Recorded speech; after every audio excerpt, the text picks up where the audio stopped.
بسم اللہ الرحمن الرحیم حامدا و مصلیا اما بعد السلام علیکم ورحمۃ اللہ وبرکاتہ۔ میری عزیز بہنوں، یہ ہمارے مدرسے کی ایک چھوٹی سی طالبہ ہے جس کی عمر ابھی محض 6 سے 7 سال ہے، لیکن آپ لوگ اس کے جذبے اور استعداد کا اندازہ لگائیں اور سماعت فرمائیں کہ حضرت اسماعیل علیہ السلام کے قربانی کے واقعے کو کتنے زبردست انداز میں آپ کے سامنے پیش کر رہی ہے۔ سماعت فرمائیں۔ در بولا کہ بیٹا آج میں نے ایک نرالا خواب دیکھا ہے، کتابی زندگی سے پہلی باب دیکھا ہے، یہ دیکھا ہے میں خود آپ تجھ کو ذبح کر رہا ہوں،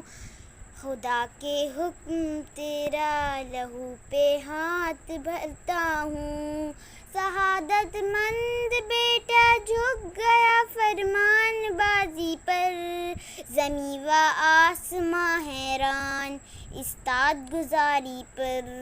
رضی کی صورت نظر نہ آئی تھی اب تک، یہ جرات تھا بے انسان دکھائی اب